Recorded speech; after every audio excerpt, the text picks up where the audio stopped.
And sometimes that answer is going to result in a sale. But you're only going to get a limited answer of limited scope. And so we really want to understand the customer much better and then help them do what they do better. You guys following everything I'm saying?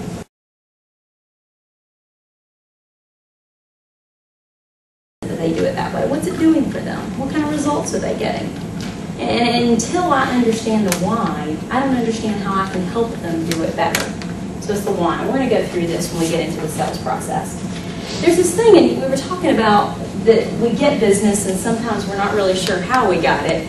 We win, and there's this thing we call 1/3, 1/3, 1/3. And you'll see on page 4 what I'm talking about. A third of the business out there you're going to get just because you showed up. When I teach new sales reps this, they're just like, woo, I'm going to get a third just because I showed up. Well, the first thing is you got to show up at enough places. So if we don't show up at all, or if we never call anybody, then we're not going to get our share of 1/3. But a third of the business you're going to get just because you showed up. They just so happen to need your services. They actually did have problems. They had a crash, but again, there's something that leads after that. Can we develop a long-term relationship with them and get a consistent billing client? But you're going to get a third just because you showed up. The second third is the most frustrating about sales. You're not going to get no matter what you do. We call it the brother-in-law sale. They've got a brother-in-law that's in the business and he does all their work. Maybe he does it free or whatever. Who knows the value and the quality of that. My neighbor's kid's a computer genius. Yeah, or whatever. But you're not going to get, and this can be the most frustrating it'll make you hate sales, hate people, hate the whole process, because you're never going to get it. And so the point is, how do we identify this group quick enough so that we don't spend our time? We do a whole course on prospect management and teach us how do we know when prospects are active and not, but we'll touch on that today. But how do we not kill ourselves trying to get this if we're never going to get it anyway?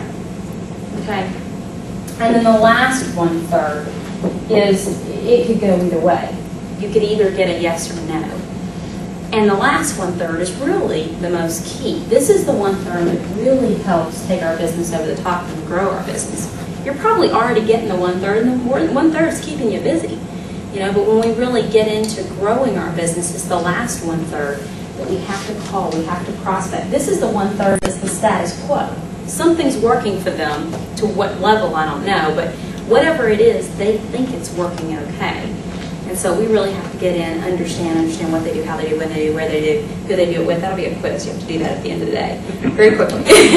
But you have to get in and understand what they do, how they do it, when they do it, where they do it, who they do it with, why they do it that way, and help them do it better. So I want you to write under this last 1/3, if you're just jotting a few notes. The only way for you to get that last third of business is by asking, listening, learning, and then helping. And you help them do what they do best.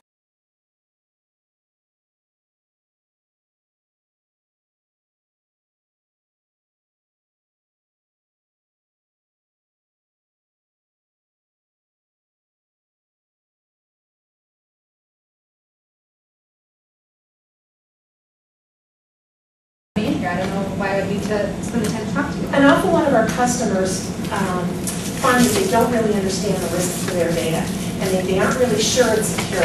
And some of the people that we do business with and have been able to help, we're really convinced that they were all covered. You'd be surprised the threats that are out there and what we can do to help keep you safe from and keep your important data that runs your business always available to you. Well, I'm already in a contract with someone. Oftentimes we can augment what's in an existing contract to really help cover you on every level.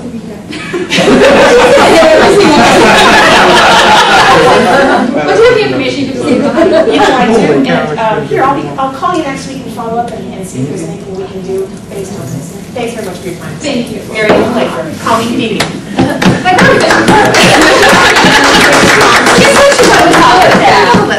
Oh, see, I am really, I don't get time to sales people, so I'm used to it. The problem is we have people, we already got somebody we're working with right now, thank you. You know, and so the whole point of this whole thing is you can't let that bother you. You just react to it like, and you were going into the fact that, look, we have a ton of people we work with like that initially. Yeah. And we help enhance what they're doing. I mean, contracts, they enhance them. Just because they have a contract doesn't mean that's the only company they can do anything with. So you can enhance it, you can complement it.